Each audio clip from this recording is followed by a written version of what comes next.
how the Honorable Prime Minister will be responding to the debate.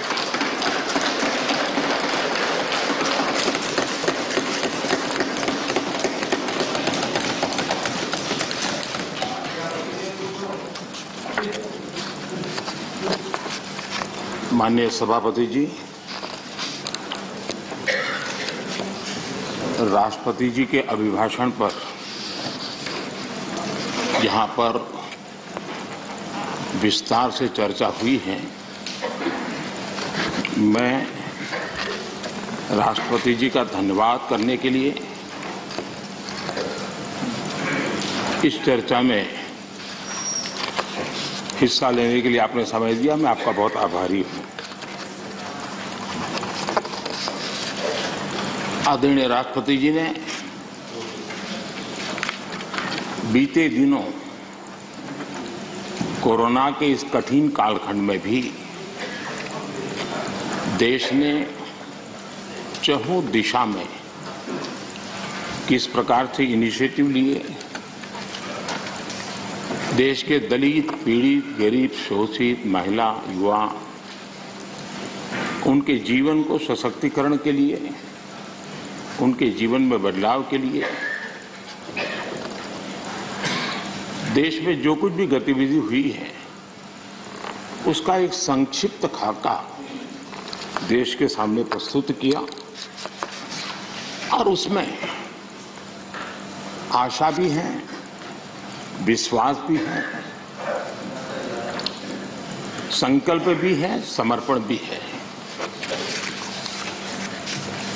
अनेक माननीय सदस्यों ने विस्तार से चर्चा की है। माननीय खड़गे जी ने कुछ देश के लिए, कुछ दल के लिए, कुछ खुद के लिए काफी कुछ बातें बताई थी। आनंद शर्मा जी ने भी, उनको जरा समय की तकलीफ रही, लेकिन फिर भी उन्होंने कोशिश की और उन्होंने ये कहा कि देश की उपलब्धियों को स्वीकारा जाए। श्रीमान मनोज झा जी ने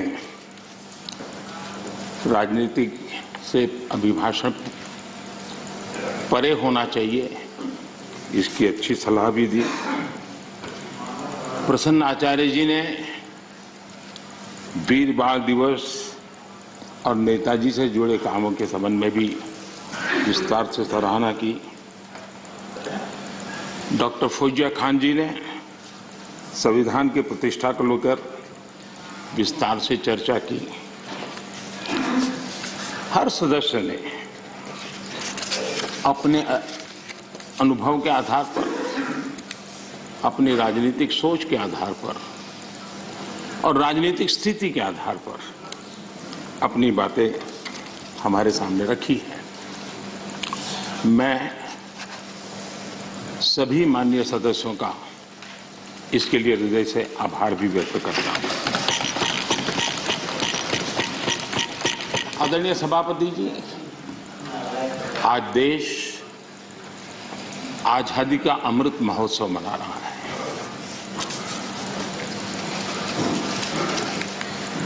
पचहत्तर साल का आजादी के कालखंड में देश को दिशा देने का, देश को गति देने का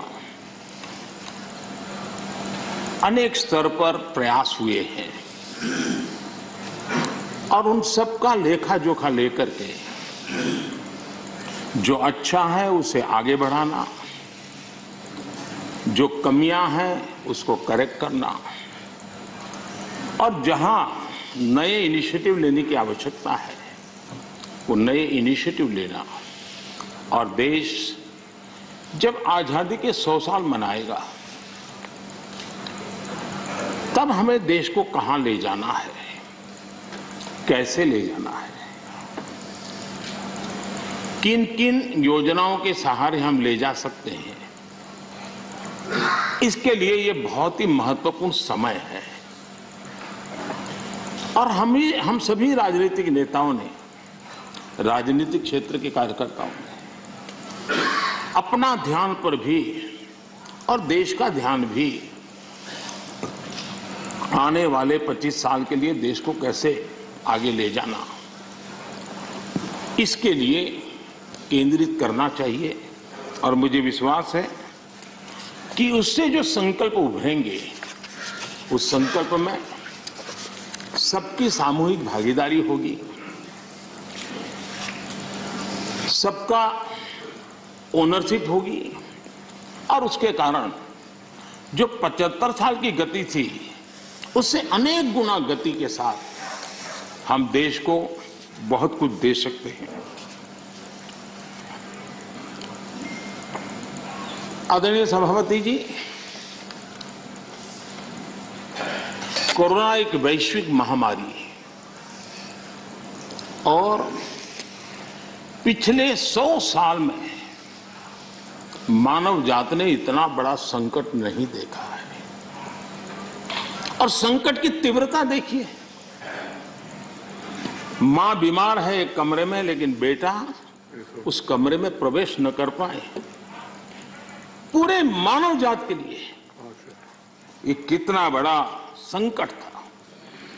और अभी भी ये संकट बहुरूपिया है, नए नए रंग रूप लेकर के कभी न कभी कुछ न कुछ आफतें लेकर के आता है। और पूरा देश और पूरी दुनिया, पूरी मानव जात उससे जूझ रही है, हर कोई रास्ते खोज रहे हैं। आज 130 करोड़ के भारत के लिए दुनिया में जब प्रारंभिक कोरोना का प्रारंभ हुआ, चर्चा यही थी भारत का क्या होगा और भारत के कारण दुनिया की कितनी बर्बादी होगी, इसी दिशा में चर्चा हो रही थी। लेकिन ये 130 करोड़ देशवासियों की संकल्प शक्ति, उनका सामर्थ्य और उन्होंने जो भी जीवन में उपलब्ध था उसके बीच में डिसिप्लिन का पालन करने का प्रयास किया कि आज विश्व में भारत के प्रयासों की सराहना हो रही है। और इसका गौरव ये किसी राजनीतिक दल का कार्यक्रम नहीं था, ये अचीवमेंट देश का है, 130 करोड़ देशवासियों का है। अच्छा होता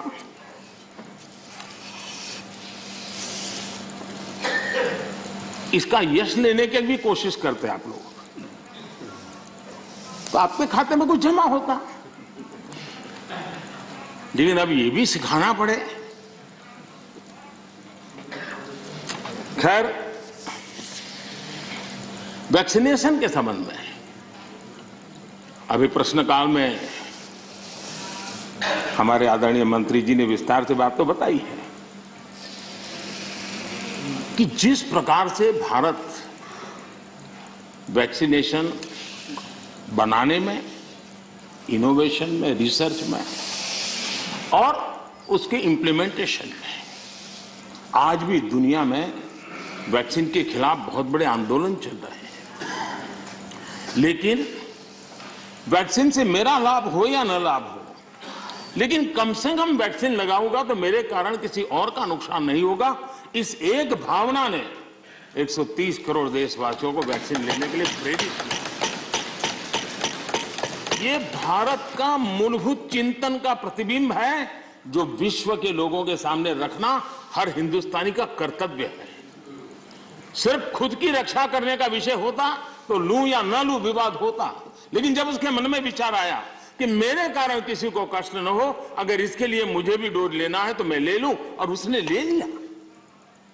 ये भारत के मन की, भारत के मानव मन की, भारत की मानवता की हम गौरवपूर्ण रूप से दुनिया के सामने कह सकते हैं। आज 100% डोज के लक्ष्य की ओर हम तेज गति से आगे बढ़ रहे हैं। मैं सम्मानित सदस्य, इस सभी आदरणीय सदस्यों से, इनके सामने हमारे फ्रंटलाइन वर्कर, हमारे हेल्थ केयर वर्कर्स, हमारे वैज्ञानिक, इन्होंने जो काम किया है उसकी सराहना करने से भारत की प्रतिभा तो खिलेगी, लेकिन इस प्रकार से जीवन खपाने वाले लोगों का भी हौसला बुलंद होगा और इसलिए सदन बड़े गौरव के साथ उनका अभिनंदन करता है, उनका धन्यवाद करता है। आदरणीय सभापति जी, इस कोरोना काल में 80 करोड़ से भी अधिक देशवासियों को इतने लंबे कालखंड के लिए मुफ्त राशन की व्यवस्था, उनका घर का चूल्हा कभी न जले ऐसी स्थिति पैदा न हो, ये काम भारत ने करके दुनिया के सामने एक उदाहरण प्रस्तुत किया। इसी कोरोना काल में जबकि अनेक कठिनाइयां थी, बंधन थे, उसके बावजूद भी प्रगति में रुकावटों की बार ऑब्स्टेकल के बीच भी लाखों परिवारों को, गरीबों को पक्का घर देने के अपने वादे की दिशा में हम लगातार चलते रहे और आज गरीब का भी घर खर्चा लाखों में होता है। जितने करोड़ों परिवारों को एक घर मिला है ना, हर गरीब परिवार आज लखपति कहा जा सकता है। आदरणीय सभापति जी, इसी कोरोना काल में 5 करोड़ ग्रामीण परिवारों को नल से जल पहुंचाने का काम करके एक नया रिकॉर्ड प्रस्थापित किया। इसी कोरोना काल में जब पहला लॉकडाउन आया तब भी बहुत समझदारी के साथ कईयों से चर्चा करने के बाद थोड़ा साहस की भी जरूरत थी कि गांव में किसानों को लॉकडाउन से मुक्त रखा जाए। निर्णय बड़ा महत्वपूर्ण था, लेकिन किया और उसका परिणाम यह आया कि हमारे किसानों ने कोरोना के इस कालखंड में भी बम्पर पैदावार की और एमएसपी ने भी रिकॉर्ड खरीदी करके नए विक्रम प्रस्थापित किए। इसी कोरोना काल में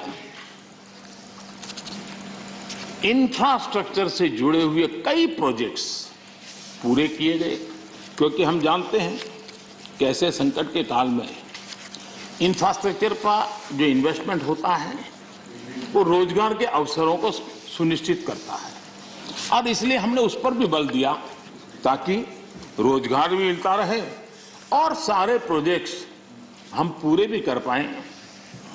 कठिनाइयां थी लेकिन उसको कर पाए। इसी कोरोना काल में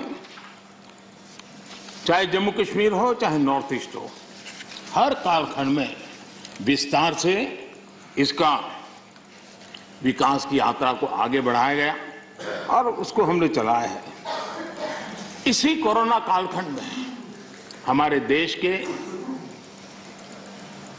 युवाओं ने खेल जगत के हर क्षेत्र में हिंदुस्तान का तिरंगा, हमारा परचम फहराने में बहुत बड़ा काम किया, देश को गौरव दिया। आज पूरा देश हमारे युवाओं ने खेल जगत में जिस प्रकार से प्रदर्शन किया है और कोरोना के इन सारे बंधनों के बीच उन्होंने अपनी तपस्या। అనురాగానికి అమ్మ ఆదర్శం, ఆరోగ్యానికి Shri Sai homeo stores and clinic. అనుభవం, అర్హత, అంకిత భావం కల డాక్టర్లచే చికిత్స. అన్ని రకాల ఆరోగ్య సమస్యలకు నమ్మకమైన ఎంపిక Shri Sai homeo stores and clinic. Diabetes, కీళ్ల నొప్పులు, సయాటికా, వెన్నుముక సమస్యలు, థైరాయిడ్, నిద్రలేమి, మానసిక సమస్యలు, ఋతు సమస్యలు, అన్ని రకాల దీర్ఘకాలిక వ్యాధులకు ప్రత్యేక హోమియో వైద్యం. అందరికీ అందుబాటులో అంతర్జాతీయ హోమియో వైద్యం Shri Sai homeo stores and clinic. మీ ఆరోగ్య సమస్య ఏదైనా ఇప్పుడు పరిష్కారం సాధ్యం. సైడ్ ఎఫెక్ట్ లేని వైద్యంతో సంపూర్ణ ఆరోగ్యం కొరకు సంప్రదించండి Shri Sai homeo clinic and stores, Bhavani Nagar, Ambedkar Nagar road, old Alwal, Secunderabad.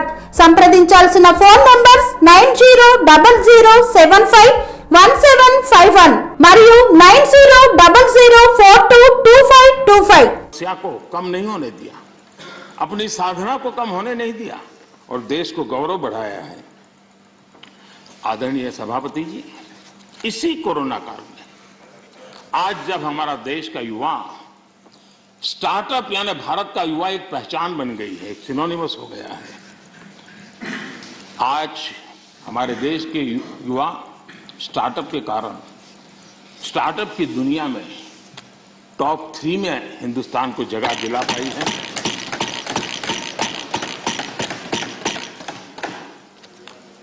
आदरणीय सभापति जी, इसी कोरोना काल में चाहे COP26 का मामला हो, चाहे G20 समूह का क्षेत्र हो, या चाहे समाज जीवन के अंदर अनेक अनेक विषयों में काम करना हो, चाहे दुनिया के 150 देशों को दवाई पहुंचाने की बात हो, भारत ने एक लीडरशिप रोल लिया है। आज भारत की इस लीडरशिप की दुनिया में चर्चा है, उसकी स्वीकृति है। आदरणीय सभापति जी, जब संकट का काल होता है, चुनौतियां अपार होती हो, विश्व की हर शक्ति अपने ही बचाव में लगी होती है, कोई किसी की मदद नहीं कर पाता है, ऐसे कालखंड में उस संकटों से बाहर निकालना, आज मुझे अटल बिहारी वाजपेयी जी की कविता के उन शब्द हम सबके लिए प्रेरणा दे सकते हैं। अटल जी ने लिखा था,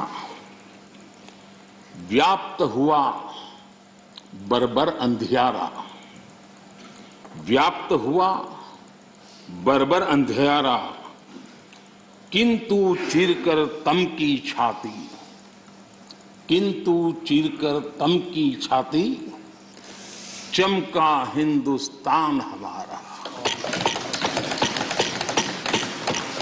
किंतु चीरकर तम की छाती, चमका हिंदुस्तान हमारा, शत शत आघातों को सहकर, शत शत आघातों को सहकर, जीवित हिंदुस्तान हमारा, जीवित हिंदुस्तान हमारा।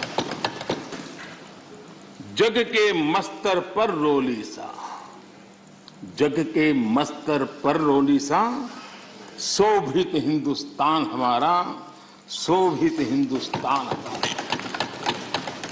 अटल जी के शब्द आज के इस कालखंड में भारत के सामर्थ्य का परिचय कराते हैं।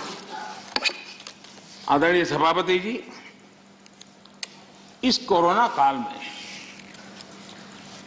सभी क्षेत्रों को रुकावटों के बीच भी आगे बढ़ने के लिए भरपूर प्रयास किए गए, लेकिन इसमें कुछ क्षेत्र थे जिस पर थोड़ा विशेष बल भी दिया गया, क्योंकि वो व्यापक जनहित में आवश्यक था, युवा पीढ़ी के लिए आवश्यक था। कोरोना काल में जिन विशेष क्षेत्रों पर फोकस किया, उसमें से मैं 2 की चर्चा जरूर करना चाहूंगा। एक MSME सेक्टर, सबसे ज्यादा रोजगार देने वाला एक क्षेत्र है। हमने शिक्षित किया, उसी प्रकार से खेतीबाड़ी क्षेत्र, उसमें भी कोई रुकावट ना आए उसको निश्चित किया, और उसी की वजह से जैसे मैंने वर्णन किया, बम्पर क्रॉप हुआ, सरकार ने रिकॉर्ड खरीद भी की। महामारी के बावजूद गेहूं, धान की खरीदी के नए रिकॉर्ड बने। किसानों को ज्यादा MSP मिला, और वो भी डायरेक्ट बेनिफिट ट्रांसफर की स्कीम के तहत मिला। पैसा सीधा उनके बैंक खातों में जमा हुआ। और मैंने तो पंजाब के लोगों के कई वीडियो देखे, क्योंकि पंजाब में पहली बार डायरेक्ट बेनिफिट ट्रांसफर से पैसा गया। उन्होंने कहा था, मेरा खेत तो उतना ही साइज है, हमारी मेहनत उतनी है, लेकिन खाते में इतना रुपया एक साथ आता है, ये पहली बार जिंदगी में आता है।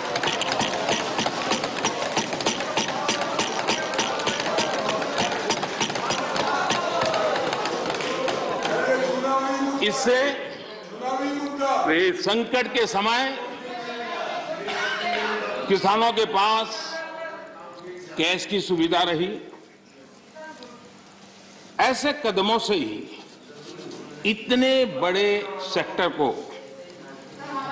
शॉक्स और डिसरप्शन से हम बचा पाए। इसी प्रकार से एमएसएमई सेक्टर ये उन सेक्टरों में था जिसको आत्मनिर्भर भारत पैकेज का सबसे अधिक लाभ मिला। अलग अलग मंत्रालयों ने जो पीएलआई स्कीम लॉन्च की, उससे मैन्युफैक्चरिंग को बल मिला। भारत अब लीडिंग मोबाइल मैन्युफैक्चरर बन गया है और एक्सपोर्ट में भी उसका योगदान बढ़ रहा है। ऑटोमोबाइल और बैटरी इस क्षेत्र में भी पीएलआई स्कीम उत्साहजनक परिणाम दे रही है। जब इतने बड़े स्तर पर मैन्युफैक्चरिंग और वो भी ज्यादातर एमएसएमई सेक्टर के द्वारा होता है, तो स्वाभाविक है दुनिया के देशों से ऑर्डर भी मिलते हैं, ज्यादा अवसर भी मिलते हैं। और सत्य ये है कि इंजीनियरिंग गुड्स जो बड़ी मात्रा में एमएसएमई बनाते हैं, इस समय जो एक्सपोर्ट का आंकड़ा बड़ा बना है, उसमें ये इंजीनियरिंग गुड का भी बहुत बड़ा योगदान है। ये भारत के लोगों के कौशल्य का और भारत के एमएसएमई की ताकत को प्रदर्शित करता है। हमारी डिफेंस मैन्युफैक्चरिंग इंडस्ट्री को हम देखें, यूपी और तमिलनाडु में डिफेंस कॉरिडोर बना रहे हैं। एमओयू जो हो रहे हैं, जिस प्रकार से लोग इस क्षेत्र में आ रहे हैं, एमएसएमई क्षेत्र के लोग आ रहे हैं डिफेंस के सेक्टर में, ये अपने आप में उत्साहवर्धक है कि देश के लोगों में सामर्थ्य है और देश को डिफेंस के क्षेत्र में आत्मनिर्भर बनाने के लिए हमारे एमएसएमई क्षेत्र के लोग बहुत साहस जुटा रहे हैं, आगे आ रहे हैं। आदरणीय सभापति जी, एमएसएमई को जेम उसके माध्यम से सरकार में जो सामान की खरीदी होती है, उसका एक बहुत बड़ा माध्यम बनाया है और वो प्लेटफॉर्म के कारण आज बहुत सुविधा बनी है। उसी प्रकार से हमने एक बड़ा महत्वपूर्ण निर्णय किया है। वो निर्णय ये है कि सरकार में 200 करोड़ रुपए तक के जो टेंडर होंगे, वो टेंडर ग्लोबल नहीं होंगे, उसमें हिंदुस्तान के लोगों को ही अवसर दिया जाएगा और जिसके कारण हमारे एमएसएमई सेक्टर को और इसके द्वारा हमारे रोजगार को बल मिलेगा। आदरणीय सभापति जी, इस सदन में आदरणीय सदस्यों ने रोजगार के संबंध में भी कुछ महत्वपूर्ण बातें उठाई हैं, कुछ लोगों ने सुझाव भी दिए हैं। कितनी जॉब क्रिएट्स हुई है, ये जानने के लिए ईपीएफओ पैरोल, ये ईपीएफओ पैरोल सबसे विश्वस्त माध्यम माना जाता है। साल 2021 में लगभग 1,20,00,000 नए ईपीएफओ के पैरोल पे जुड़े और ये हम न भूलें, ये सारे फॉर्मल जॉब से, मैं इनफॉर्मल की बात नहीं कर रहा, फॉर्मल जॉब से, और इनमें भी 60-65 लाख 18 से 25 साल की आयु के हैं। इसका मतलब ये हुआ कि उम्र पहली जॉब की है, यानी पहली बार जॉब मार्केट में उनकी एंट्री हुई है। आदरणीय सभापति जी,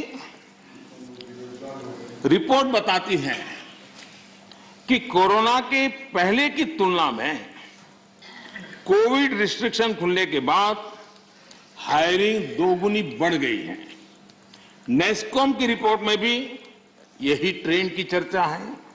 इसके अनुसार 2017 के बाद डायरेक्ट इनडायरेक्ट करीब, नेस्कॉम का कहना है, 27 लाख जॉब्स आईटी सेक्टर में, और ये सिर्फ स्किल की दृष्टि नहीं, उससे ऊपर के लेवल के लोग होते हैं जिनको रोजगार प्राप्त हुआ है। मैन्युफैक्चरिंग बढ़ने से वजह से भारत के ग्लोबल एक्सपोर्ट में वृद्धि हुई है और उसका लाभ रोजगार के क्षेत्र में सीधा सीधा होता है। आदरणीय सभापति जी, साल 2021 में, यानी सिर्फ एक साल में, भारत में जितने यूनिकॉर्न्स बने हैं वो पहले के वर्षों में बने कुल यूनिकॉर्न से भी ज्यादा है। और ये सब रोजगार की गिनती में अगर नहीं आता है तो फिर तो रोजगार से ज्यादा राजनीति की चर्चा ही मानी जाती है। आदरणीय सभापति जी, कई माननीय सदस्यों ने महंगाई की भी चर्चा की है। 100 साल में आई इस भयंकर वैश्विक कोरोना की महामारी पूरी दुनिया को प्रभावित किया है। अगर महंगाई की बात करें तो अमेरिका में 40 साल में सबसे अधिक महंगाई का ये दौर अमेरिका झेल रहा है। ब्रिटेन 30 साल में सबसे अधिक महंगाई के मार से आज परेशान है। दुनिया के 19 देशों में जहां यूरो करेंसी है, वहां महंगाई का दर हिस्टोरिकली हाईएस्ट है, उच्चतम है। ऐसे माहौल में भी महामारी के दबाव के बावजूद हमने महंगाई को एक लेवल पर रोकने का बहुत प्रयास किया है, ईमानदारी से कोशिश की। 2014 से लेकर 2020 तक ये दर 4 से 5% के आसपास थी। इसकी तुलना जरा यूपीए के दौर से करें तो पता चलेगा कि महंगाई होती क्या है। यूपीए के समय महंगाई डबल डिजिट छू रही थी। यूपीए के समय डबल डिजिट छू रही थी। आज हम एकमात्र बड़ी इकोनॉमी है जो हाई ग्रोथ और मीडियम इन्फ्लेशन अनुभव कर रहे हैं।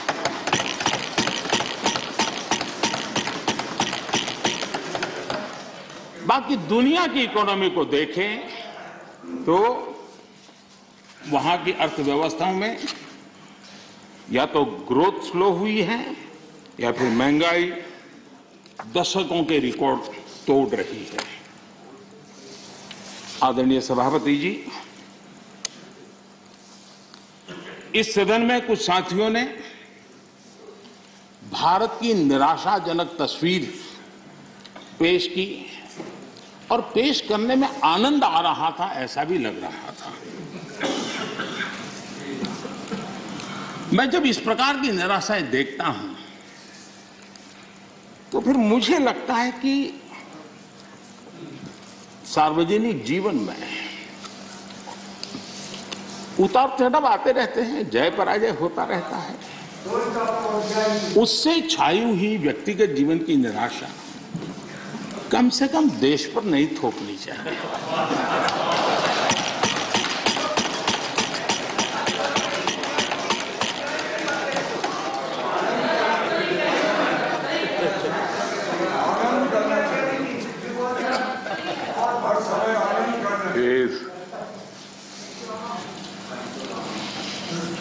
मैं जानता नहीं, लेकिन हमारे यहाँ गुजरात में एक बात है, शरद राव जानते होंगे, वो यहाँ महाराष्ट्र में भी होगा।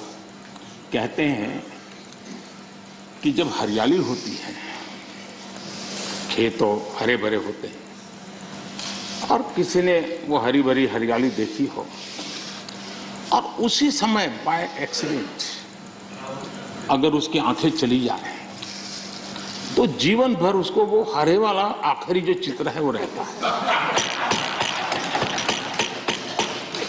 वैसा 2013 तक के जो दुर्दशा में गुजारा और 14 में अचानक देश की जनता ने जो रोशनी की, उसमें जो आंखें किसी की चली गई हैं,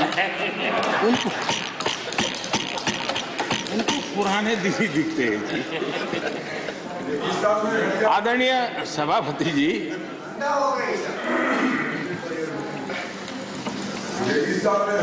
हमारे यहाँ शास्त्रों में कहा जा गया है, महाजनों येन गतः स पंथाः, अर्थात महाजन लोग, बड़े लोग जिस पद पर जाते हैं वही मार्ग अनुकरणीय होता है। मैं आदरणीय सभापति जी इस सदन में एक बात करना चाहता हूं। यहां कोई भी हो, किसी दिशा में बैठा हो, उधर हो, यहां हो, कोई भी हो, लेकिन जनप्रतिनिधि अपने आप में छोटा हो बड़ा हो क्षेत्र का लीडर होता है, नेतृत्व करता है। वो जो भी उसका कमांड एरिया होगा वहां के लोग उसको देखते हैं, उसकी बातों को फॉलो करते हैं। और ऐसा सोचना ठीक नहीं है कि हम सत्ता में है तो लीडर, और वहां बैठ गए तो अरे रे क्या हो गया, ऐसा नहीं होता है। कहीं पर भी आप है, अगर जनप्रतिनिधि हैं, आप सच्चे अर्थ में लीडर है।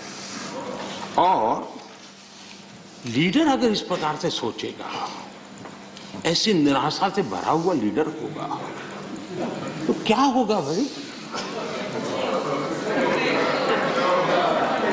क्या यहां बैठे तभी देश की चिंता करनी और वहां बैठे तो देश के अपने क्षेत्र के लोगों की नहीं करनी? ऐसा होता है क्या? किसी से नहीं सीखते तो शरद राव से सीखो। मैंने देखा है शरद राव इस उम्र में भी अनेक बीमारियों के बीच भी क्षेत्र के लोगों को प्रेरणा देते रहते हैं।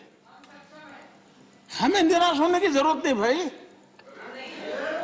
और क्योंकि आप अगर निराश होते हैं तो आपका जो क्षेत्र भले अब धीरे कम हो गया होगा, लेकिन जो भी होगा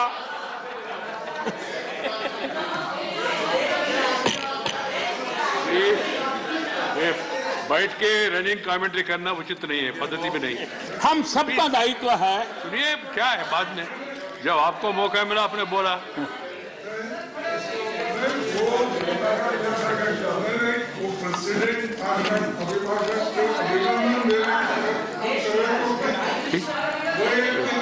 ठीक है, ठीक है, करके जी आपको बुलाया। ठीक, नहीं ये तो ये रिकॉर्ड में जाएगा नहीं। ये रिकॉर्ड में नहीं जा रहे, अननेसेसरी।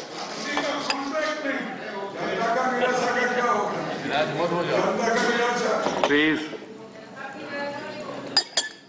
खड़गे जी, आप भी अधीर रंजन जी जैसी गलती करते हैं। आप थोड़ा पीछे देखिए, जयराम जी ने पीछे जाकर के 2-3 लोगों को तैयार किया हुआ इस काम के लिए। आप इस प्रतिष्ठा से रहिए, पीछे है रखा है व्यवस्था। जयराम जी खास जाकर के बाहर जाकर के सूचना लेकर के आए, समझा रहे थे। अभी थोड़ी देर में शुरू होने वाला है।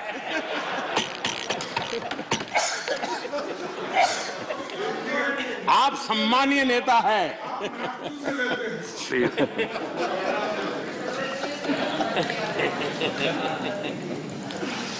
आदरणीय सभापति जी,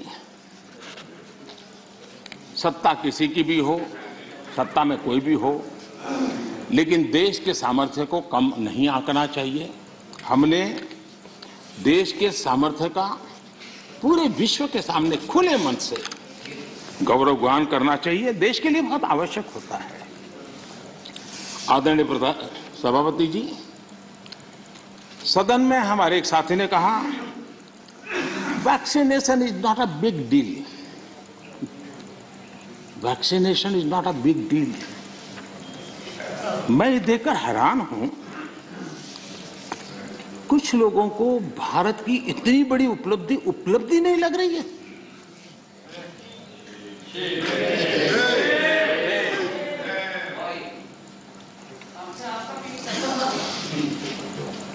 एक साथी ने यह भी कहा कि टीकाकरण पर व्यर्थ खर्च हो रहा है। ये देश सुनेगा तो क्या लगेगा ऐसे लोगों को।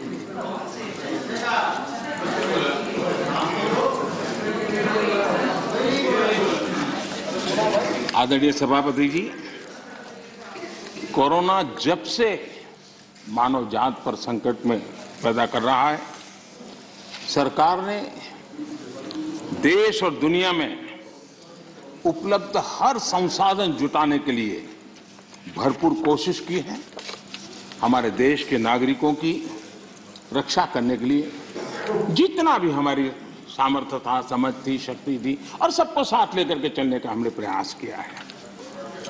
और जब तक महामारी रहेगी तब तक सरकार गरीब से गरीब परिवार का जीवन बचाने के लिए जितना खर्च करना पड़ेगा खर्चा करने के लिए प्रतिबद्ध है।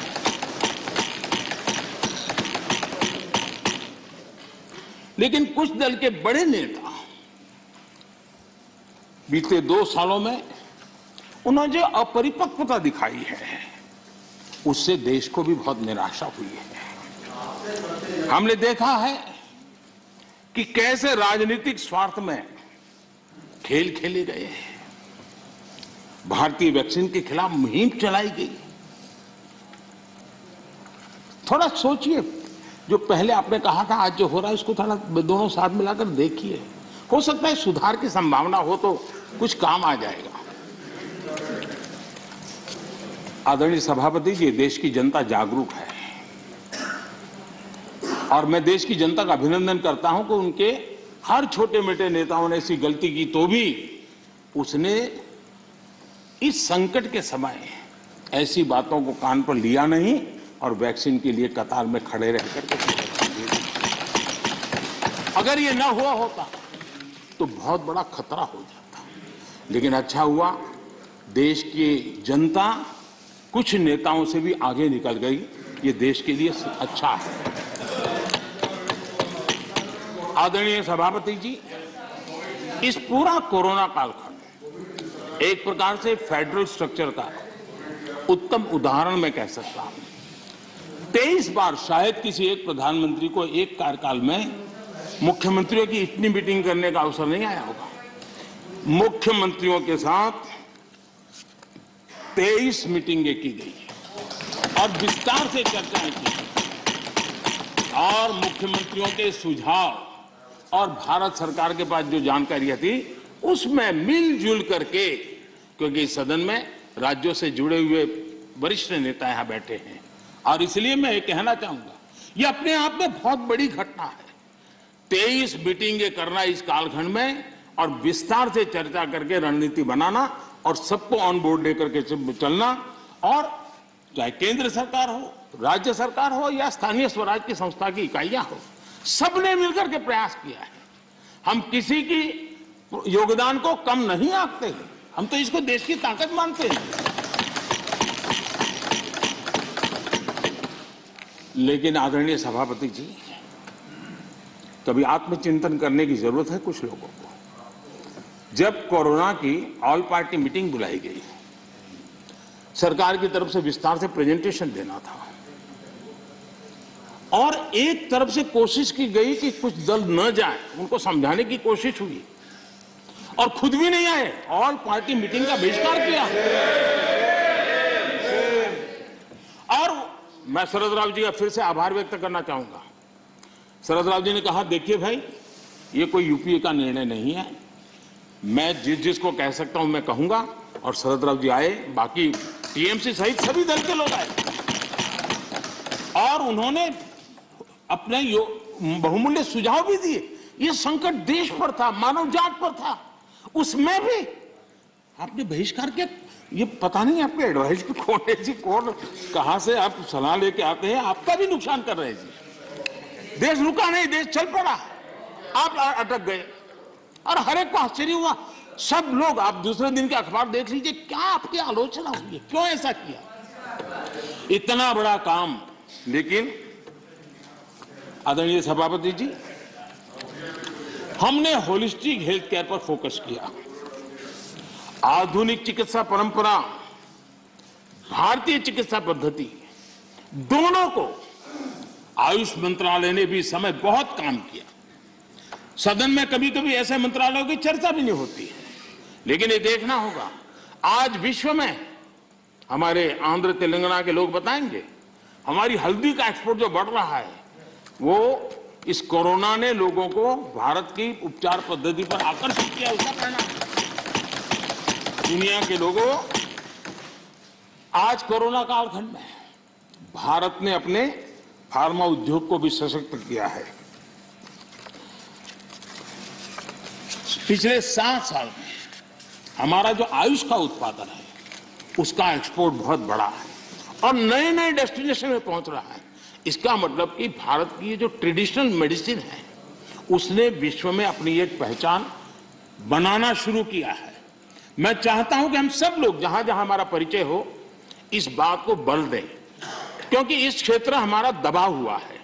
अगर हम थोड़ा उसको, और ऐसे समय है कि स्वीकृति बन जाएगी, तो हो सकता है कि भारत की जो ट्रेडिशनल मेडिसिन की परंपरा है, ताकत है, वो दुनिया में पहुंचेगी और काम होगा। आदरणीय सभापति जी, आयुष्मान भारत के तहत 80,000 से अधिक हेल्थ एंड वेलनेस सेंटर आज कार्यरत हैं और हर प्रकार की आधुनिक से आधुनिक सेवाओं करने के लिए उनको सजाया जा रहा है। ये सेंटर गांव और घर के पास ही फ्री टेस्ट समेत बेहतर प्राइमरी हेल्थ केयर सुविधा दे रहे हैं। ये सेक्टर कैंसर, डायबिटीज और दूसरी गंभीर बीमारियों को शुरुआत में ही डिटेक्ट करने के में मदद कर रहे हैं। 80,000 सेंटर बने हैं और इसको हम और बढ़ाने की दिशा में तेज गति से काम कर रहे हैं।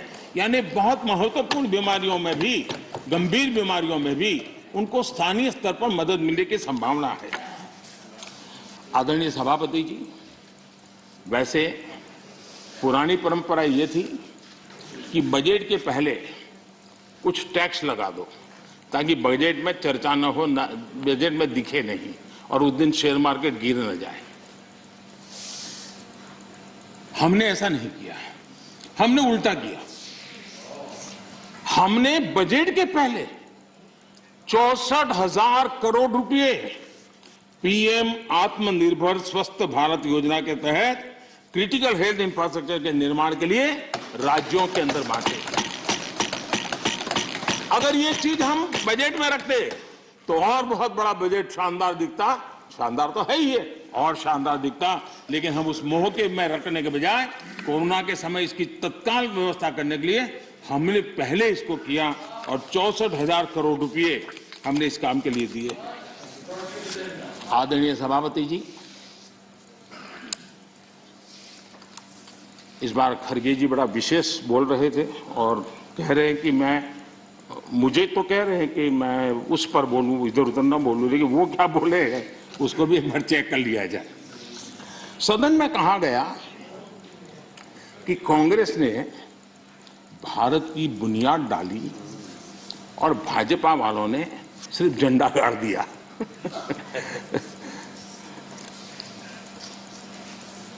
आदरणीय सभापति जी, एक सदन में ऐसे ही हंसी मजाक में कही गई बात नहीं थी।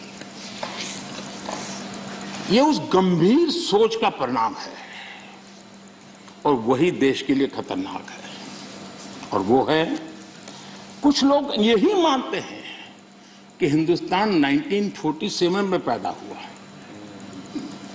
और उसी के कारण ये समस्या होती है। और इसी सोच का परिणाम है कि भारत में पिछले 75 साल में जिसको काम करने का 50 साल मौका मिला था, उनकी नीतियों पर भी इस मानसिकता का प्रभाव रहा है और उसी के कारण कई विकृतियां पैदा हुई है।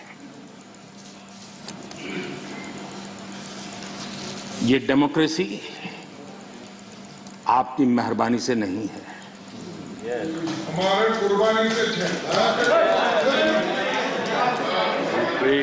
और आपको 1975 में डेमोक्रेसी का गला घोंटने वालों को डेमोक्रेसी का गौरव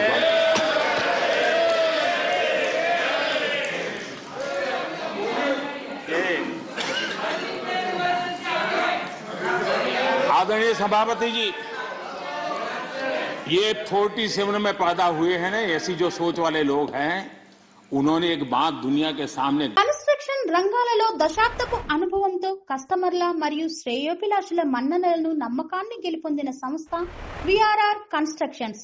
నాణ్యతకు నమ్మకానికి మారుపేరు VRR constructions.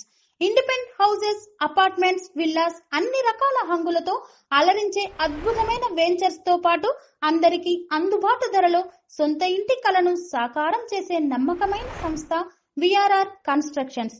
Please visit VRR Constructions, Varatex Plaza near Radhika Theatre, ECL X Road, Hyderabad.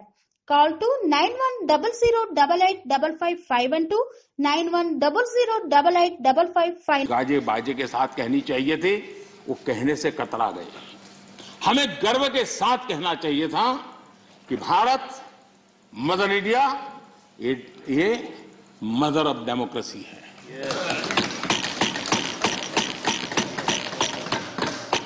Democracy debate ये भारत में सदियों से चल रहा है और कांग्रेस की कठिनाई ये है, डायनेस्टी के आगे उन्होंने कुछ सोचा ही नहीं, ये उनकी परेशानी है। और पार्टी में जो डेमोक्रेसी की बात करते हैं ना, वो जरा समझे, भारत के लोकतंत्र को सबसे बड़ा खतरा परिवारवादी पार्टियों का है, ये मानना पड़ेगा।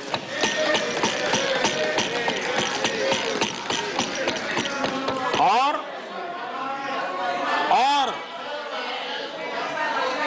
पार्टी में भी जब कोई परिवार सर्वोपरि होता है, तब सबसे पहली कैजुअलिटी, जब पार्टी में भी कोई एक परिवार सर्वोपरि हो जाता है, तो सबसे पहली कैजुअलिटी टैलेंट की होती है।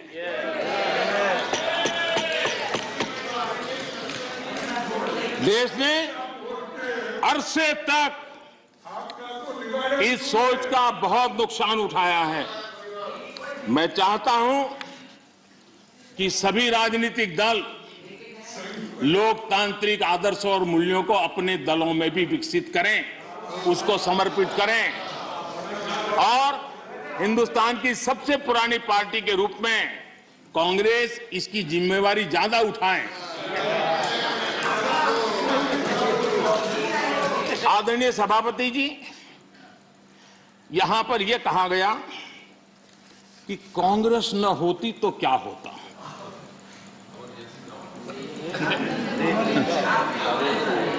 India is Indira, Indira is India, यही सोच का परिणाम है।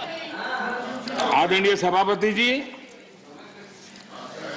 मैं जरा बताना चाहता हूं, ये कहा गया है, मैं सोच रहा हूं कि कांग्रेस ना होती तो क्या होता, क्योंकि महात्मा गांधी की इच्छा थी। क्योंकि महात्मा गांधी को मालूम था कि इनके रहने से क्या क्या होने वाला है, और इन्होंने कहा था पहले से इसको खत्म करो, इसको बिखेर दो, महात्मा गांधी ने कहा था। लेकिन अगर ना होती महात्मा गांधी की इच्छा के अनुसार, अगर हुआ होता, अगर महात्मा गांधी की इच्छा के अनुसार कांग्रेस न होती तो क्या होता?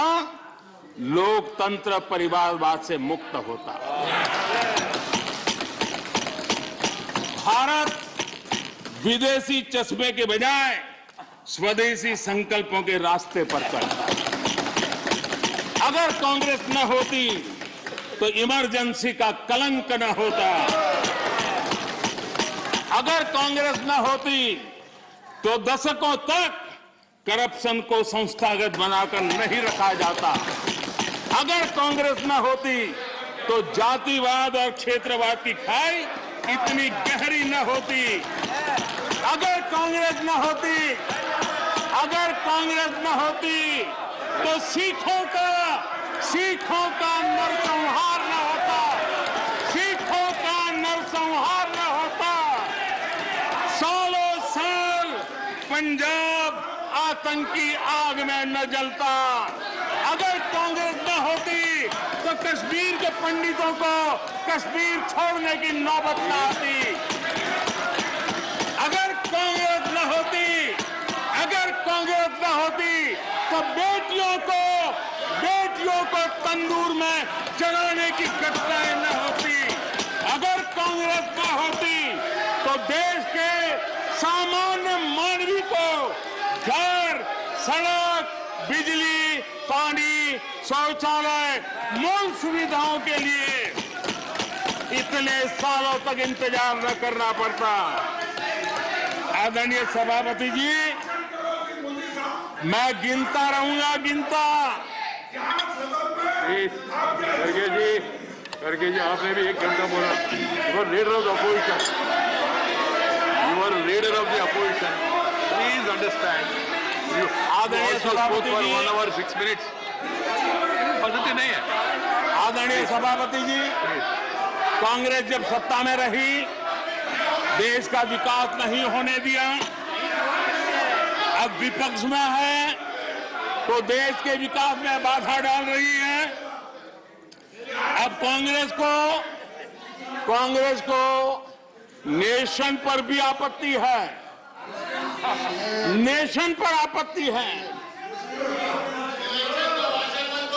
यदि नेशन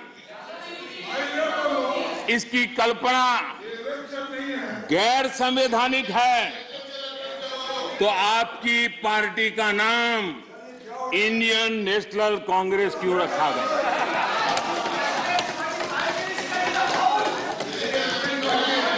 अब आपकी ये नई सोच आई है तो इंडियन नेशनल कांग्रेस नाम बदल दीजिए और आप फेडरेशन ऑफ कांग्रेस कर दीजिए। अपने पूर्वजों की गलती जरा सुधार दीजिए। आदरणीय सभापति जी, आदरणीय सभापति जी, यहाँ पर nothing will go on record without my permission. आदरणीय सभापति जी, Without my permission, nothing will go on record. Any comment? Federalism को लेकर भी कांग्रेस, टीएमसी और लेफ्ट सहित अनेक साथियों ने यहाँ बड़ी बड़ी बातें की। जरूरी भी है क्योंकि ये राज्यों के वरिष्ठ नेताओं का ये सदन है।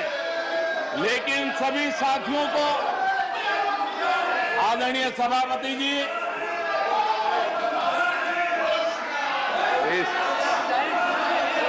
This nothing will go on record except what is permitted by the chair. Whatever is permitted by the chair will only go on record. No comment, no noise, no demonstration will go on record. Please, बैठ जाइए।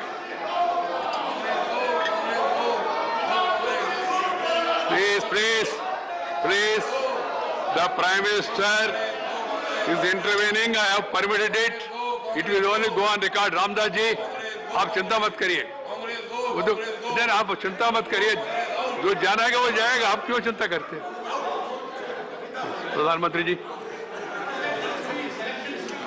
जी, yes, that is your comment, na? So let the people decide. Why when we speak, we don't bother about all this. धन्यवाद आदरणीय सभापति जी। लोकतंत्र में सिर्फ सुनाना ही नहीं होता है, सुनना भी लोकतंत्र का हिस्सा है। लेकिन सालों तक उपदेश देने की आदत रखी है, इसलिए जरा बातें सुनने में मुश्किल हो रहा है। आदरणीय सभापति जी, फेडरलिज्म को लेकर कांग्रेस, टीएमसी और लेफ्ट सहित अनेक साथियों ने यहां कई विचारों को प्रस्तुत किया है और बहुत स्वाभाविक है, और इस सदन में इसकी चर्चा होना और स्वाभाविक है, क्योंकि यहां राज्य के वरिष्ठ नेता, उनका मार्गदर्शन इस सदन में हमें मिलता रहता है। लेकिन जब ये बात करते हैं तब मैं आज सबसे आग्रह करूंगा कि हम फेडरलिज्म के संबंध में हमारे जो कुछ भी विचार हैं, कभी बाबा साहब आम्बेडकर को जरूर पढ़ें, बाबा साहब आम्बेडकर की बातों का स्मरण करें। बाबा साहब आम्बेडकर जी ने जो संविधान सभा में कहा था, उसी को मैं कोट कर रहा हूं। और बाबा साहब आम्बेडकर ने कहा था, ये फेडरेशन एक यूनियन है क्योंकि यह अटूट है। प्रशासनिक सुविधा हेतु देश और लोगों को विभिन्न राज्यों में विभाजित किया जा सकता है। प्रशासन के लिए विभिन्न राज्यों में विभाजित किया जा सकता है, लेकिन देश अभिन्न रूप से एक है। उन्होंने एडमिनिस्ट्रेटिव व्यवस्थाएं और नेशन की कल्पना को स्पष्ट किया है, और ये बाबा साहब आम्बेडकर ने संविधान सभा में कहा है। मैं समझता हूं फेडरलिज्म को समझने के लिए बाबा साहब आम्बेडकर के इतने गहन विचारों से अधिक मैं समझता हूं कि मार्गदर्शन के लिए किसी बात की जरूरत है। लेकिन विशेषता यह है, क्या हुआ है हमारे देश में? फेडरलिज्म के इतने बड़े बड़े भाषण दिए जाते हैं, इतने उपदेश दिए जाते हैं, हम क्या वो दिन भूल गए जब एयरपोर्ट पर जरा जरा सी बातों के लिए मुख्यमंत्री हटा दिए जाते थे?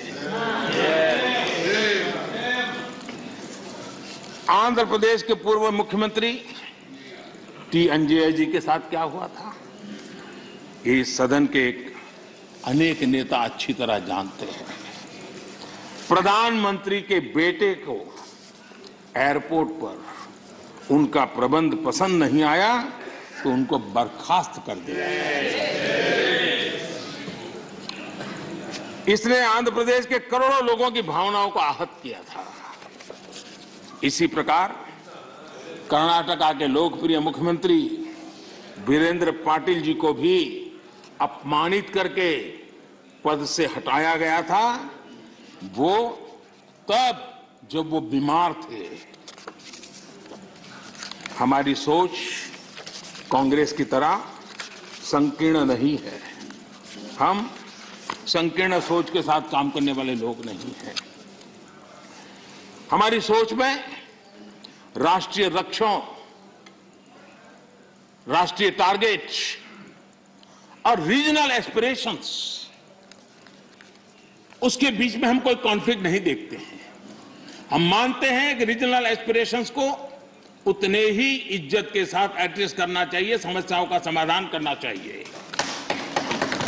और भारत की प्रगति भी तब होगी जब देश विकास को ध्यान में रखते हुए रीजनल एस्पिरेशंस को एड्रेस करें। यह दायित्व बनता है। जब हम इस बात को कहते हैं देश को आगे बढ़ाना, लेकिन इसकी यह भी शर्त है कि जब राज्य प्रगति करते हैं तब देश की तरक्की होती है। राज्य प्रगति न करे और देश की तरक्की के लिए हम सोचे तो हो नहीं सकता है। और इसलिए पहली शर्त है राज्य प्रगति करे तब देश की तरक्की होती है। और जब देश की तरक्की होती है, देश समृद्ध होता है, देश के अंदर समृद्धि आती है, तो समृद्धि राज्यों में पर्कोलेट होती है और इसके कारण देश समृद्ध बनता है। इस सोच के साथ हम चलते हैं। और मैं तो जानता हूं, मैं गुजरात में था, मुझ पर क्या क्या जुल्म हुए हैं दिल्ली सरकार के द्वारा, इतिहास गवाह है। क्या कुछ नहीं हुआ मेरे साथ, गुजरात के साथ क्या क्या क्या नहीं हुआ। लेकिन उस कालखंड में भी हर दिन आप मेरे रिकॉर्ड देख लीजिए, मुख्यमंत्री के नाते मैं हमेशा एक ही बात कहता था कि गुजरात का मंत्र क्या है? देश के विकास के लिए गुजरात का विकास। हमेशा दिल्ली में किसकी सरकार है सोच करके नहीं करते थे, देश के विकास के लिए गुजरात का विकास। और यही फेडरलिज्म में हम सबका दायित्व यही बनता है कि हम देश के विकास के लिए अपने राज्यों का विकास करेंगे, ताकि दोनों मिलकर के देश को नई ऊंचाई पर ले जाएंगे। और यही तरीका सही तरीका है, उसी रास्ते पर चलना हमारे लिए जरूरी है। और ये बहुत दुखद है, जिनको दशकों तक सरकार चलाने का मौका मिला और उन्होंने राज्यों के साथ कैसे कैसे दमन किए थे। सब यहां बैठे हैं, भुक्तभोगी लोग बैठे हुए हैं, कैसे कैसे दमन किया था। करीब करीब 100 बार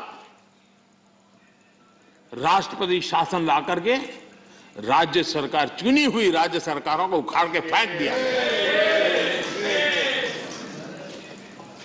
आप किस मुंह से बातें कर रहे हो? और इसलिए लोकतंत्र का भी आपने सम्मान किया। और वो कौन प्रधानमंत्री है जिसने अपने कालखंड में 50 सरकारों को उखाड़ के फेंक दिया था, राज्य की 50 सरकारों को।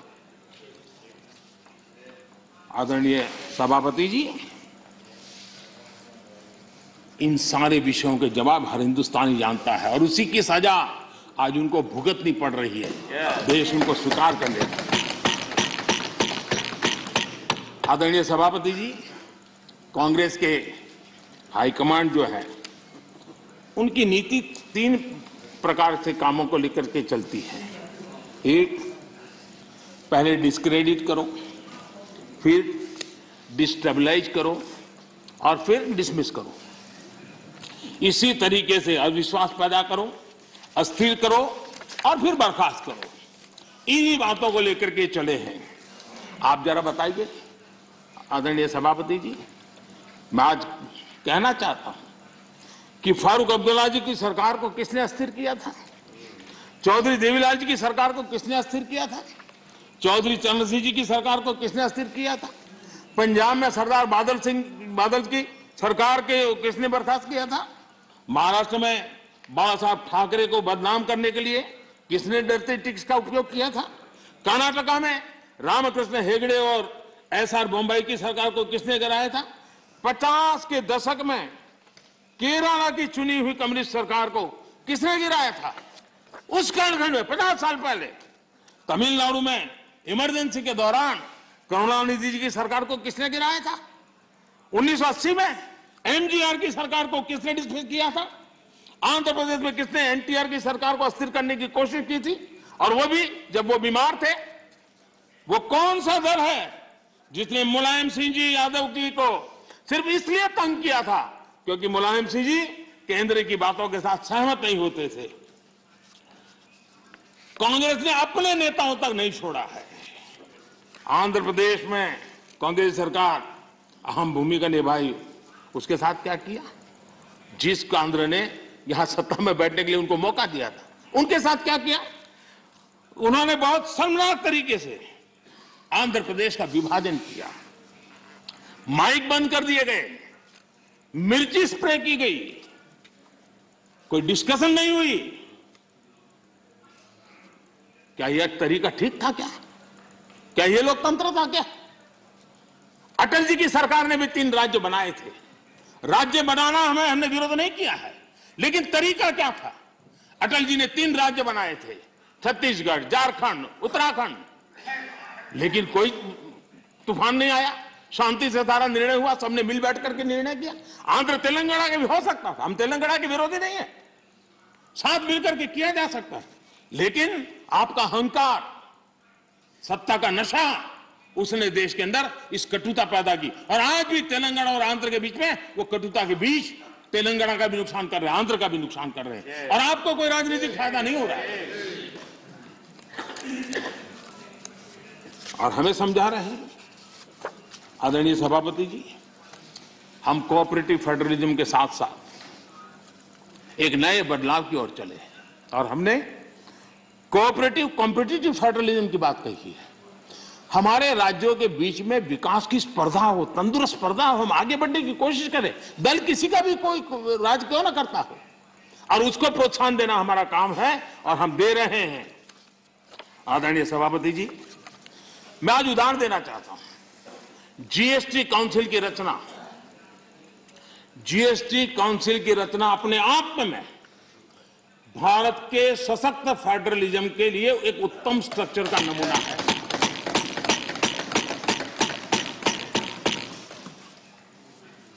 रेवेन्यू के अहम निर्णय जीएसटी काउंसिल में होते हैं और राज्यों के वित्त मंत्री और भारत के वित्त मंत्री सभी इक्वल टेबल पर बैठ करके निर्णय करते, कोई बड़ा नहीं, कोई छोटा नहीं, कोई आगे नहीं, कोई पीछे नहीं, सब साथ मिलकर के दे। और देश को गर्व होना चाहिए, इस सदन को ज्यादा गर्व होना चाहिए कि जीएसटी के सारे निर्णय, सैकड़ों निर्णय हुए हैं, सबके सब सर्वानुमति से हुए। सभी राज्यों के वित्त मंत्री और भारत के वित्त मंत्री ने मिलकर के किए हैं। इससे बड़ा फेडरलिज्म का उत्तम स्वरूप क्या हो सकता है? कौन इसका गौरव नहीं करेगा? लेकिन हम इसका भी गौरव नहीं करते हैं। आदरणीय सभापति जी, एक और उदाहरण मैं देना चाहता हूं फेडरलिज्म का। हमने देखा कि जैसे सामाजिक न्याय ये देश में बहुत अनिवार्य होता है, वरना देश आगे नहीं बढ़ता है, वैसे भी क्षेत्रीय न्याय भी उतना ही जरूरी होता है। अगर कोई क्षेत्र विकास में पीछे रह जाएगा तो देश आगे नहीं बढ़ सकता है। और इसलिए हमने एक योजना बनाई, एस्पिरेशनल डिस्ट्रिक्ट। देश में 100 से ऐसे डिस्ट्रिक्ट चुने, अलग अलग पैरामीटर के आधार पर चुने गए, राज्यों के साथ मशवरा करके चुने गए, और उन 100 से अधिक जो डिस्ट्रिक्ट हैं वो राज्य के जो एवरेज डिस्ट्रिक्ट है उसकी बराबरी तो कम से कम आ जाए तो बोझ कम हो जाएगा। और उस काम को हमने किया और आज मैं बड़े संतोष के साथ कहूंगा, बड़े गौरव के साथ कहूंगा, योजना का विचार भले भारत सरकार को आया, लेकिन एक राज्य को छोड़कर के सभी राज्यों ने इसको ओन किया। 100 से अधिक जिलों की स्थिति बदलने के लिए केंद्र सरकार, राज्य सरकार और जिला इकाई आज मिलकर के काम कर रहे हैं, और उसमें सभी दलों की सरकार वाले राज्य हैं। ऐसा नहीं है कि वो भारतीय जनता पार्टी के राज्य वाले सरकारें हैं, और सबने मिलकर के इतने उत्तम परिणाम दिए हैं कि बहुत कम समय में एस्पिरेशनल डिस्ट्रिक्ट कई पैरामीटर में अपने राज्य की एवरेज से भी कुछ आगे निकल गए हैं। और ये मैं समझता हूं कि उत्तम से उत्तम काम है। और मैं बताऊं, कुछ आकांक्षी जिले जो एस्पिरेशनल डिस्ट्रिक्ट हैं उनके जनधन अकाउंट पहले की तुलना में 4 गुना ज्यादा जनधन अकाउंट खोलने का काम किया है। हर परिवार में शौचालय मिले, बिजली मिले, इसके लिए भी उत्तम काम इस एस्पिरेशनल डिस्ट्रिक्ट में सभी राज्यों ने मिलकर के किया है। मैं समझता हूं यही फेडरल स्ट्रक्चर का उत्तम उदाहरण है, और उसी से देश की प्रगति के लिए फेडरल स्ट्रक्चर का ताकत का उपयोग होना यह उसका उदाहरण है। आदरणीय सभापति जी, मैं आज एक और कैसे आर्थिक मदद होती है राज्यों को, किस तरीके से नीतियां कैसे बदलाव लाने से परिवर्तन आता है, उसका भी उदाहरण देना चाहता हूं। वो भी एक समय था जब हमारे प्राकृतिक संसाधन सिर्फ कुछ लोगों की तिजोरियां भरने के लिए काम आते थे। ये दुर्दशा हमने देखी है, उसकी चर्चाएं बहुत चली है। अब इस संपदा राष्ट्र का खजाना भर रही है। हमने कोयले और माइनिंग सेक्टर में रिफॉर्म किए। 2000 में हमने पारदर्शी प्रक्रिया के साथ खनिज संसाधनों का ऑक्शन किया। हमने रिफॉर्म्स की प्रक्रिया को जारी रखा, जो जैसे वैध लाइसेंस की बिना चार्ज के ट्रांसफर, 50% प्रोड्यूसर्स की ओपन मार्केट में सेल बिक्री, अर्ली ऑपरेशनलाइजेशन पर 50% रिबेट। बीते 1 साल में माइनिंग रेवेन्यू लगभग 14,000 करोड़ रुपए से बढ़कर लगभग 35,000 करोड़ रुपए पर पहुंचा है। ऑक्शन से जितना भी रेवेन्यू आया वो राज्य सरकारों को मिला है। ये निर्णय किया है। सबसे बड़ी बात ये है, ये सुधार जो लागू हुए हैं इसमें राज्य का ही भला हुआ है, और राज्य का भला होने में देश का भला है ही है। कोऑपरेटिव फेडरलिज्म का इस क्षेत्र इतना बड़ा महत्वपूर्ण निर्णय,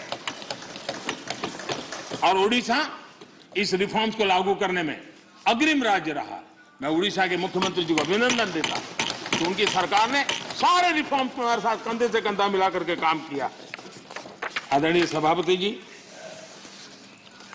यहां पर यह भी चर्चा हुई कि हम इतिहास बदलने की कोशिश कर रहे हैं।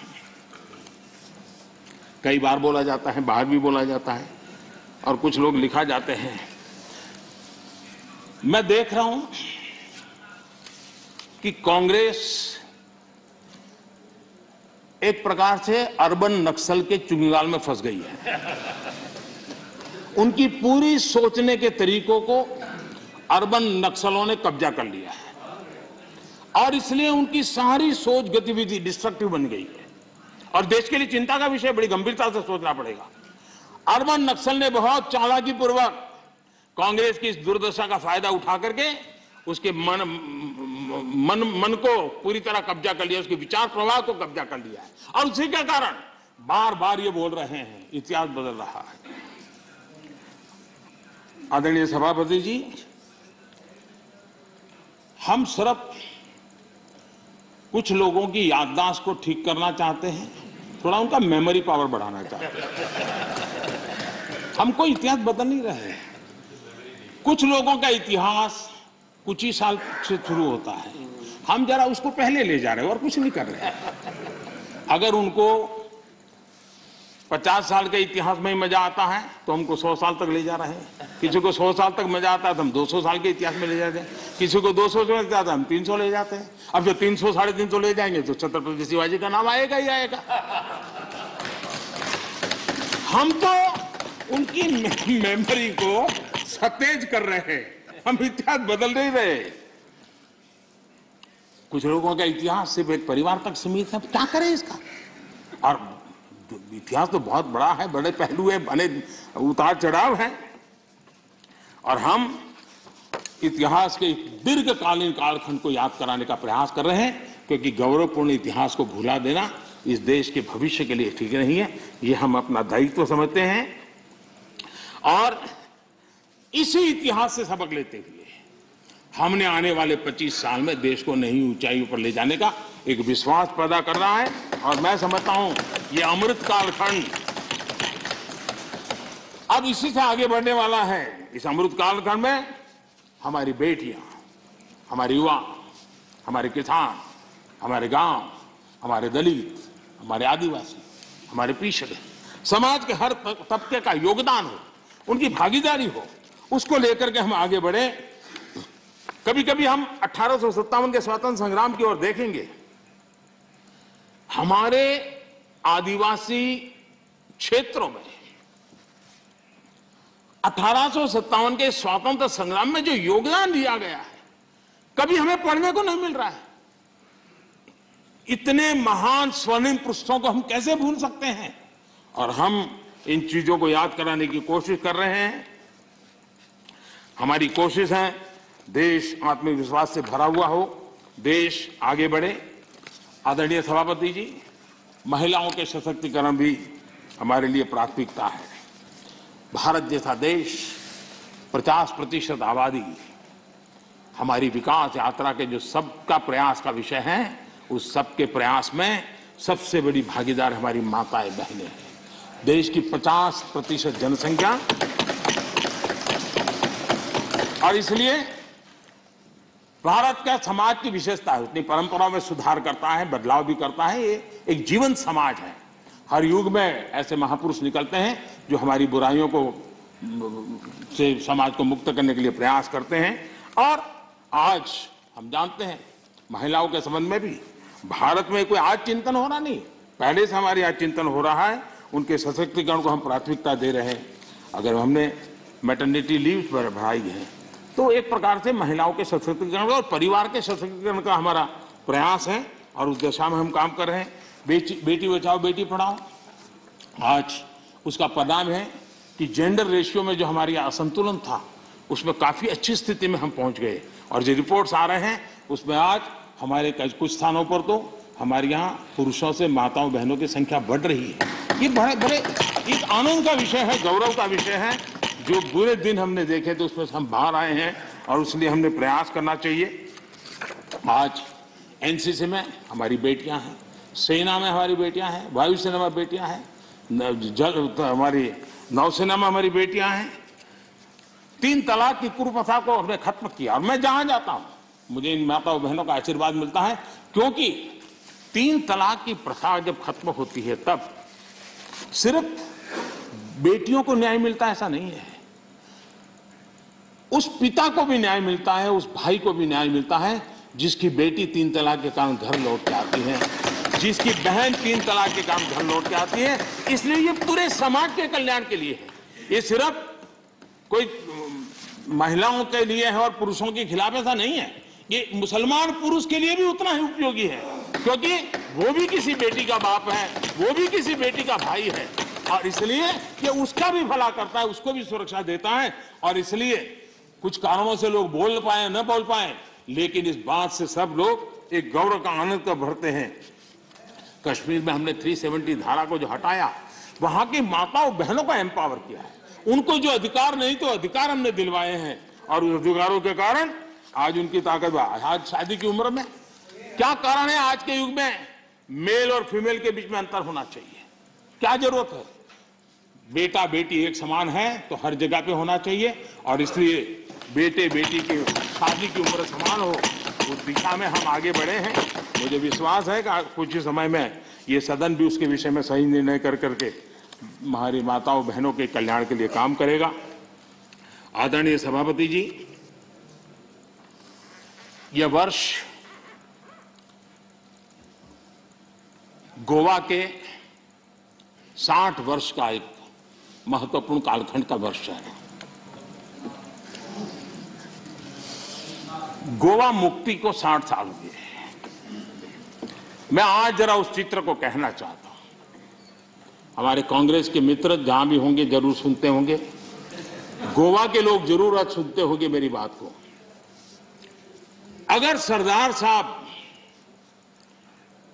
जिस प्रकार से सरदार पटेल ने हैदराबाद के लिए रणनीति बनाई, इनिशिएटिव लिए, जिस प्रकार से सरदार पटेल ने जूनागढ़ के लिए रणनीति बनाई, कदम उठाए, अगर सरदार साहब की प्रेरणा लेकर के गोवा के लिए भी वैसी ही रणनीति बनाई होती तो गोवा को हिंदुस्तान आजाद होने के 15 साल तक गुलामी में नहीं रहना पड़ा होता। भारत की आजादी के 15 साल के बाद गोवा आजाद हुआ, और उस समय के 60 साल पहले के अखबार, उस जमाने की मीडिया रिपोर्ट बताती है कि तब के प्रधानमंत्री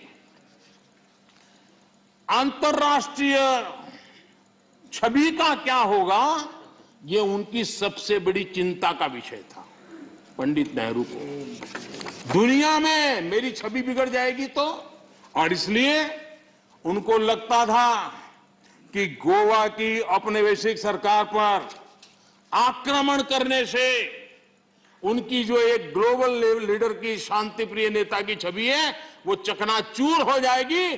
गोवा को जो होता है होने दो, गोवा को जो झेलना पड़े झेलने दो, मेरी छवि को कोई नुकसान ना हो। और इसलिए जब वहां सत्याग्रहों पर गोलियां चल रही थी, विदेशी सल्तनत गोलियां चला रही थी, हिंदुस्तान का हिस्सा, हिंदुस्तान के ही मेरे भाई बहन, उन पर गोलियां चल रही थी, और तब हमारे देश के प्रधानमंत्री ने कहा था कि मैं सेना नहीं दूंगा, मैं सेना नहीं भेजूंगा। सत्याग्रहियों की मदद करने से उन्होंने इनकार कर दिया था। ये गोवा के साथ कांग्रेस ने किया हुआ जुल्म है, और गोवा को 15 साल ज्यादा गुलामी के जंजीरों में जकड़ के रखा गया, और गोवा के अनेक वीर पुत्रों को बलिदान देना पड़ा, लाठी गोलियों से जिंदगी को बसर करनी पड़ी, ये हाल पैदा किए थे। नेहरू जी ने 15 अगस्त 1955 को पंडित नेहरू ने लाल किले से जो कहा था, मैं जरा कोट करना चाहता हूं। अच्छा होता कांग्रेस के मित्र यहां होते तो नेहरू जी का नाम सुनकर के कम से कम उनका दिन बहुत अच्छा जाता, और इसलिए उनकी प्यास बुझाने के लिए मैं बार बार नेहरू जी को भी याद करता हूं। आजकल नेहरू जी ने कहा था, लाल किले से कहा था, मैं उनको कोट करता हूं, कोई धोखे में ना रहे, भाषा देखिए, कोई धोखे में ना रहे, कि हम वहां फौजी कार्रवाई करेंगे। कोई फौज गोवा के आसपास नहीं है। अंदर के लोग चाहते हैं कि कोई शोर मचाकर ऐसे हालात पैदा करे कि हम मजबूर हो जाएं फौज भेजने के लिए। हम नहीं भेजेंगे फौज, हम उसको शांति से तय करेंगे। समझ लें सब लोग इस बात को। ये हुंकार 15 अगस्त को गोवा वासियों के एस्पिरेशंस के खिलाफ कांग्रेस के नेता के बयान है। पंडित नेहरू जी ने आगे कहा था, जो लोग वहां जा रहे हैं, लिमेश जी, लोहिया जी समेत सब लोग वहां सत्याग्रह कर रहे थे, आंदोलन कर रहे थे, देश के सत्याग्रही जा रहे थे। हमारे जगन्नाथ राव जोशी कर्नाटक केसरी, उनके नेतृत्व में सत्याग्रह हो रहा था। जो पंडित नेहरू जी ने क्या कहा, जो लोग वहां जा रहे हैं उनको वहां जाना मुबारक हो। देखिए मजाक, देखिए देश के अपनी आजादी के लिए लड़ने वाले मेरे ही देशवासियों के लिए क्या भाषा, कितना अहंकार है। वो लोग वहां जा रहे हैं, उनको वहां जाना मुबारक हो, लेकिन ये भी याद रखें कि अपने को सत्याग्रही कहते हैं तो सत्याग्रह के उसूल, सिद्धांत और रास्ते भी याद रखें। सत्याग्रह की पीछे फौजें नहीं चलती और ना ही फौजों की पुकार होती है। असहाय छोड़ दिया गया मेरे देश के नागरिकों को। ये गोवा के साथ किया। गोवा की जनता कांग्रेस के इस रवैये को कभी भूल नहीं सकती है। आदरणीय सभापति जी, हमें यहां फ्रीडम ऑफ एक्सप्रेशन पर भी बड़े भाषण दिए गए और आए दिन हमको जरा समझाया जाता है।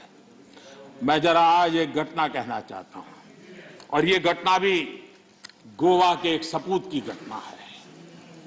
गोवा के एक सम्मानीय गोवा की धरती के एक बेटे की कथा है। अभिव्यक्ति के संबंध में क्या होता था, कैसे होता था, ये उदाहरण मैं देना चाहता हूं। व्यक्ति स्वतंत्रता की बातें करने वाले लोगों का इतिहास में आज खोल रहा हूं। क्या किया है। लता मंगेशकर जी के निधन से आज पूरा देश दुखी है। देश को बहुत बड़ी खोट है। लेकिन लता मंगेशकर जी का परिवार गोवा का है, लेकिन उनके परिवार के साथ कैसा सलूक किया ये भी देश को जानना चाहिए। लता मंगेशकर जी के छोटे भाई पंडित हृदयनाथ मंगेशकर जी, गोवा का गौरवपूर्ण संतान, गोवा की धरती का बेटा, उन्हें ऑल इंडिया रेडियो से निकाल दिया गया। वो ऑल इंडिया रेडियो में काम करते थे और उनका गुनाह क्या था। उनका गुनाह यह था तो उन्होंने वीर सावरकर की एक देशभक्ति से भरी कविता की ऑल इंडिया रेडियो पर प्रस्तुति दी थी। आप देखिए, हृदयनाथ जी ने एक इंटरव्यू में बताया, उनका इंटरव्यू अवेलेबल है। उन्होंने इंटरव्यू में कहा, जब वो सावरकर जी से मिले कि मैं आपका गीत करना चाहता हूं, तो सावरकर जी ने उनको कहा, क्या तुम जेल जाना चाहते हो क्या? मेरी कविता गाकर के जेल जाना चाहते हो क्या? तो हृदयनाथ जी ने उनकी देशभक्ति से भरी कविता उसे संगीतबद्ध किया। 8 दिन के अंदर उनको ऑल इंडिया रेडियो से निकाल दिया गया। ये आपका फ्रीडम ऑफ एक्सप्रेशन है। ये स्वतंत्रता की आपकी झूठ बातें देश के सामने आपने रखी है। कांग्रेसी सरकारों ने दौरान किस प्रकार जुल्म हुए, ये सिर्फ हृदयनाथ मंगेशकर जी गोवा के बेटे के साथ हुए ऐसे नहीं, इसकी सूची काफी लंबी है। मजरू सुल्तानपुरी जी को पंडित नेहरू की आलोचना करने के लिए 1 साल जेल में बंद कर दिया गया। नेहरू जी के रवैये की आलोचना करने के लिए प्रोफेसर धर्मपाल जी को जेल में डाल दिया गया था। प्रसिद्ध संगीतकार किशोर कुमार जी को इमरजेंसी में इंदिरा जी के सामने न झुकने के कारण, इमरजेंसी के पक्ष में न बोलने के कारण उनको आपातकाल में उनको भी निकाल दिया गया था। हम सभी जानते हैं कि एक विशेष परिवार के खिलाफ अगर कोई थोड़ी सी भी आवाज उठाता है, जरा भी आंख ऊंची करता है तो क्या होता है। सीताराम केसरी को हम भली भांति जानते हैं, क्या हुआ ये हमें पता है। आदरणीय सभापति जी, मेरी सदन के सदस्यों से, सभी से प्रार्थना है कि भारत के उज्जवल भविष्य पे भरोसा करें। 130 करोड़ देशवासियों के सामर्थ्य पर हम भरोसा करें। हम बड़े लक्ष्य लेकर के इसी सामर्थ्य के आधार पर देश को नई ऊंचाई पर ले जाने के लिए हम कृत संकल्पी बने। आदरणीय सभापति जी, हमने मेरे तेरे अपने पराये इस परंपरा को खत्म करना होगा और एक मत से, एक भाव से, एक लक्ष्य से एक साथ चलना, यही देश के लिए समय की मांग है।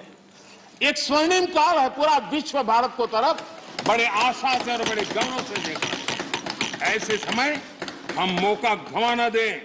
देशवासियों के कल्याण के लिए इससे बड़ा कोई अवसर आने वाला नहीं है। ये मौका हम पकड़ लें। 25 साल की यात्रा हमें कहीं से कहां पहुंचा सकती है। हमारे देश के लिए, हमारी परंपराओं के लिए हम गौरव करें और सभापति जी, हम बड़े विश्वास के साथ मिलकर के चलेंगे।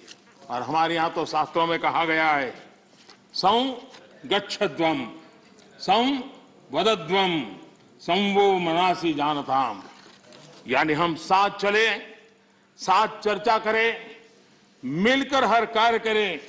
इसी आह्वान के साथ मैं राष्ट्रपति जी के अभिभाषण को अनुमोदन करता हूं, उनका धन्यवाद भी करता हूं और सभी आदरणीय सदस्यों ने जो सहभाग किया, विचार रखे, उनका भी धन्यवाद करता हूं। बहुत बहुत धन्यवाद। I shall now put the amendment. Construction రంగాలలో దశాబ్దపు అనుభవంతో కస్టమర్ల మరియు శ్రేయోభిలాషుల మన్ననలను, నమ్మకాన్ని గెలుపొందిన సంస్థ విఆర్ఆర్ కన్స్ట్రక్షన్స్. నాణ్యతకు, నమ్మకానికి మారుపేరు VRR constructions. Independent houses, apartments, villas, అన్ని రకాల హంగులతో అలరించే అద్భుతమైన వెంచర్స్ తో పాటు అందరికీ అందుబాటు ధరలో సొంత ఇంటి కలను సాకారం చేసే నమ్మకమైన సంస్థ VRR Constructions. Please visit VRR Constructions, Varatex Plaza near Radhika Theatre, ECL X Road, Hyderabad. Call to 9100885551 91008855.